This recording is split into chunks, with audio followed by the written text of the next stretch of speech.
Olá a todos, espero que estejam todos bem. Estou de volta aqui no Pod Lopes, depois de praticamente um mês, sem a apresentação desses programas regulares, sempre às quintas-feiras, a partir das 8 horas. Eu confesso que estava com saudades. Eu vi meio que um limbo, nesse intervalo que eu fiquei fora, mas eis-me here, novamente aqui com vocês. E eu acho que eu devo, na realidade, praticamente um relato, um resumo do que foi a minha viagem. As pessoas, os amigos mais próximos me perguntaram, me perguntem como é que foi lá, as pessoas que me acompanharam, Eu fiz as publicações no Instagram e então as pessoas gostaram. Eu tive um engajamento razoável, em algumas gravações um pouquinho mais, outras menos, E eu percebo que aquelas gravações que impactam mais, é claro que acaba tendo um engajamento maior. Isso é natural, Eu acho que o sistema, o programa, o Instagram, o Reels, acaba divulgando para mais pessoas, Teve o ocorrido lá da falta de combustível, eu acabei tendo aí uma quantidade de visualizações de uns 10 mil, mais ou menos, que eu nunca havia tido isso, Mas enfim, eu vou ser breve, na realidade, nesse programa, que é um programa comigo mesmo e com vocês, Eu agradeço essa minha audiência mais fiel. O que falar da viagem? Poderia glamourizar a viagem, Como normalmente a gente acaba fazendo, Mas não, eu não vou fazer isso, eu vou ser direto. Eu confesso que eu fiquei um pouco impactado com a quantidade de estrada que a gente tem pela frente, Porque afinal de contas, arredondando para cima, são 2.700 quilômetros daqui de São Sebastião, ou Ilhabela, até Livramento, na cidade da Paraíba que a gente foi, E todos já conhecem, já sabem disso, Das condições precaríssimas das nossas estradas, São precárias mesmo, Chega a ser quase que um crime um país que gasta com fundo partidário 5 bilhões de reais por ano não ter uma duplicação de uma BR-116, que é a coluna cervical, é o ponto nevrálgico, é a pior, a maior artéria que liga o sul do país ao norte do país, ou seja, ela sai do Rio Grande do Sul e vai até Fortaleza, Ela vai trocando de nomes,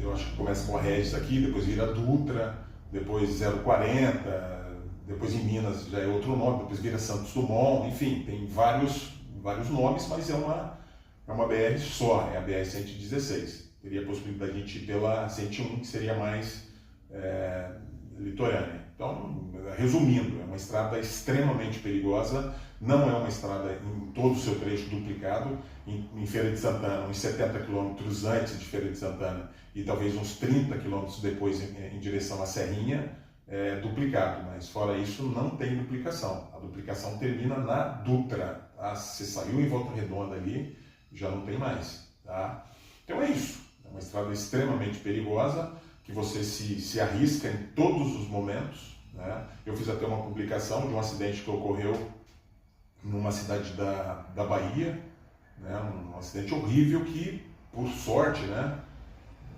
por milagre, não ocorreu nenhuma morte.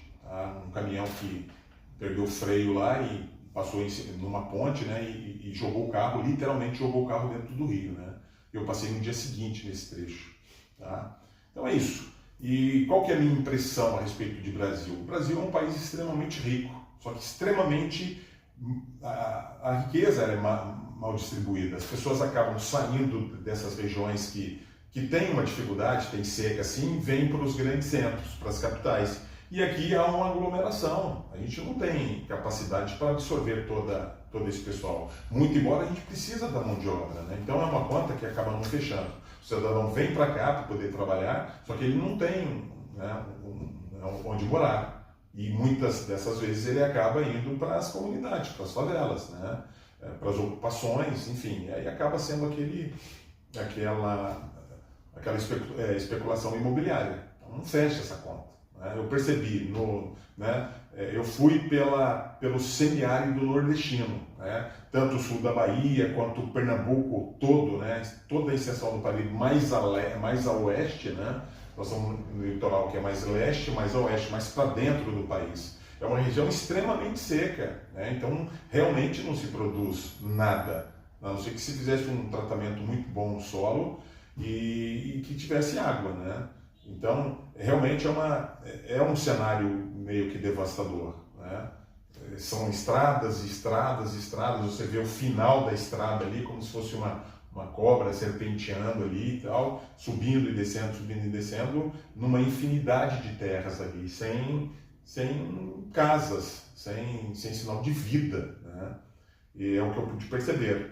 Na volta, eu voltei para a região ali de Sobradinho, Paulo Afonso, né? Peguei um pouco de Alagoas, então tem a barragem lá que acaba tendo uma lagoa grande pra caramba, um reservatório grande de água que acaba alimentando, gerando vida para aquela região ali. Então, é lugar comum de todas as pessoas com as quais eu falei lá no Nordeste, que se tivesse água, teriam tudo, né? Porque a terra, mesmo sendo muito seca, muito árida, simplesmente com aquele cultivo lá, as plantas, as folhas caindo no terreno, acaba dando gerando uma terra mais fértil, né? Eu vi produção de melancia, né? Eu vi produção de maxixe lá, de milho, né? De algumas silagens para o gado, né? Nós visitamos uma família lá que o cidadão tem um gado, tem um boi lá à disposição, um boi lindo, bem alimentado, bem cuidado. Ele cria galinha, cria cabra também, né?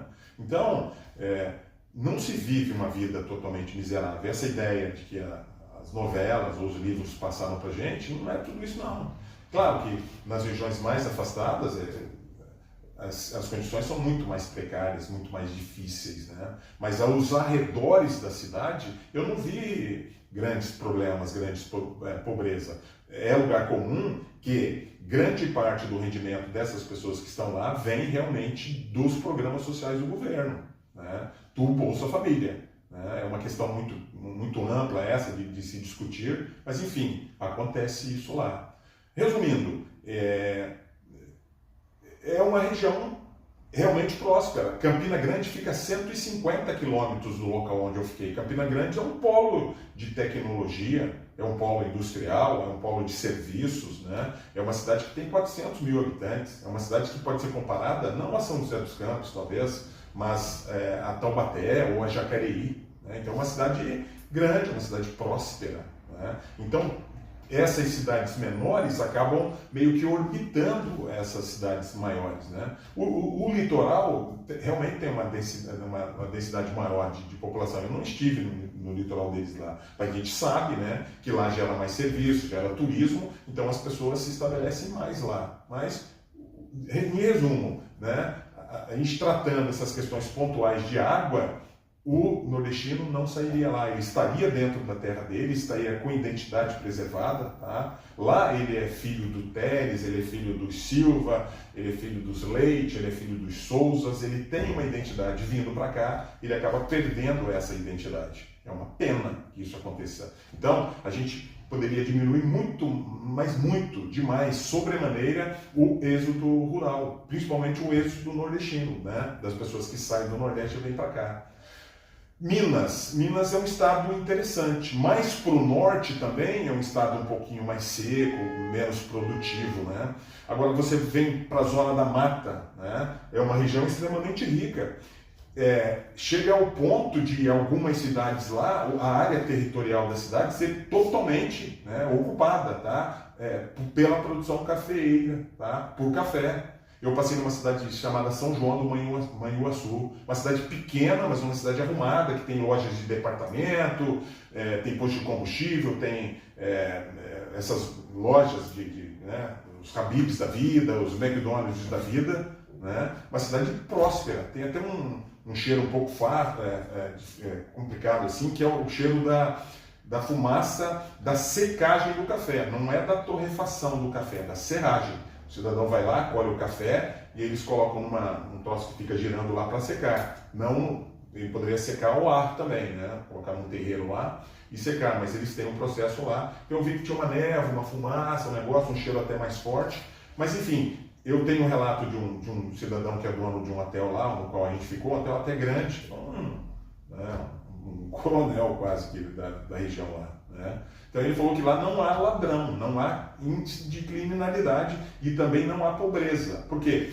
Todos, bem ou mal, têm o seu pedacinho de terra, não tem os grandes latifúndios não, né? Os grandes fazendeiros não. Então tem muita gente com seu pedacinho de terra produzindo café e vendendo. Ainda que concentre em um cidadão só, para que se revenda para as grandes cafés, né, para as indústrias que fazem o café, que fazem a torragem, né, dos grãos e a moagem para vender. Muitos vão para exportação e outros ficam aqui mesmo no mercado interno. Tá? Então é isso. O Brasil é um país extremamente rico, mas extremamente, historicamente, muito mal governado. Né? E é uma questão que talvez a gente demore ainda um pouco para resolver. Tá? Então, enfim, eu voltaria de carro? Talvez eu não voltasse de carro, não vou mentir não. Né? Porque realmente é uma estrada muito perigosa, então, mas valeu a experiência. Eu acho que tudo vale como experiência para gente. Né? E eu agradeço, né, a família do Gilberto. Eu fui muito bem recebido lá na Paraíba. Todas as irmãs dele, os irmãos me receberam com muito carinho. Né? Fiquei na casa da filha do Gilberto. Então é um povo muito alegre, muito receptivo. Né? E a culinária. A culinária realmente é a base, né, do bode, por exemplo, da galinha, eles chamam de, tem outro nome lá, a galinha caipira, só que eles chamam de, eu esqueci o nome aqui, eles chamam de uma maneira diferente, eles fazem na gordura mesmo da própria galinha, que eles chamam que é na graxa, né?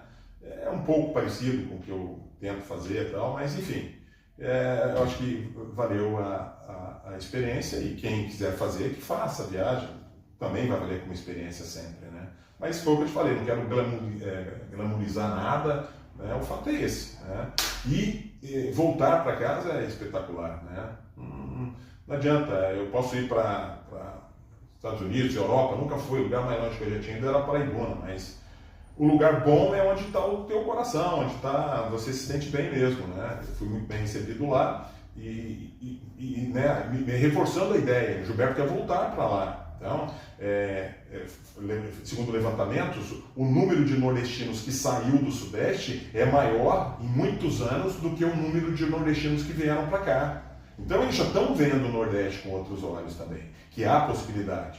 Né? O Gilberto quer ir lá, quer fazer a plantaçãozinha dele, quer criar a galinha dele, o bodezinho, né? E talvez explorar o comércio lá da cidade, enfim, ele está nesse processo de retorno. Muito legal, isso que é importante isso. Para que as coisas sejam melhor distribuídas, né? Porque não tem como, né? Não há vaga para todo mundo aqui. É uma concentração muito grande e muito desigual. Então, algumas pessoas passam dificuldade aqui. Tá?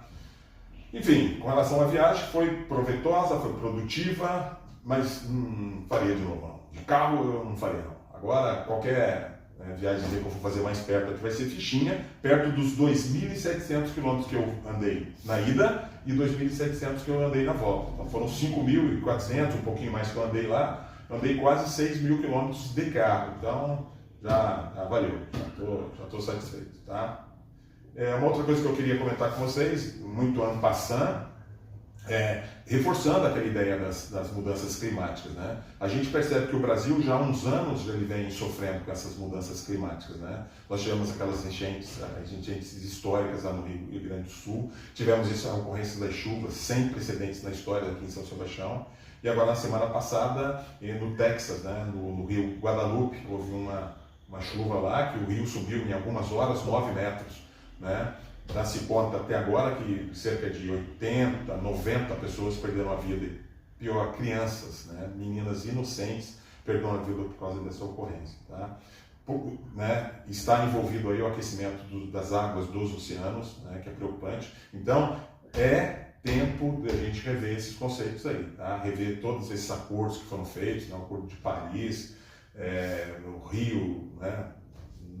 A partir de 92, agora nós vamos ter a Eco 30 aqui no Pará, então é necessário que a gente discuta isso urgentemente. A gente tem que fazer essa inflexão dessa curva, a gente tem que retornar para patamares mais confortáveis, né? A expectativa é que a temperatura da Terra for subir 1,5 graus até 2050. Isso já aconteceu, nós estamos em 2025. Tá? Outra coisa com relação, também muito passando, com relação às guerras, né? Eu não acompanhei muito bem e tal, essa situação do Irã ter entrado na guerra entre o Israel e a Palestina, o Hamas, né? A faixa de Gaza e tal, enfim. Em uma guerra não há lados corretos, ambos estão errados. Então é muito temerário também que a gente acaba tomando um partido desse ou daquele, cara, né? Em justificativa, em resposta, mesmo justificando, porque houve o Holocausto, né? O povo judeu foi dizimado pelos alemães, né? Em 1900 sei lá, a partir de 1939, né, que foi o início da Segunda Guerra, terminou isso em 1945, tá, que a Alemanha foi rendida na guerra, combinou com o suicídio lá de Hitler, enfim, né, então guerra é atrocidade, cara, em guerra não há vencedores, né, perdem todos, né, então é só essa colocação, tá, então sempre paz, né, que incentivamos, que façamos a paz, né? Falei inclusive desse problema das estradas aí, né? da violência toda que tem na estrada, do mau estado de conservação da estrada, e se a gente quiser alguma coisa, transformar alguma coisa, a gente tem que transformar nós próprios, e transformar nos nossos filhos e aos nossos netos, senão não vai. Enquanto a gente estiver olhando para o nosso próprio umbigo, cara, a coisa não vai para frente não, tá bom? Grande abraço a todos, obrigado aí pela audiência, e obrigado aí por ter recebido de volta. Tá?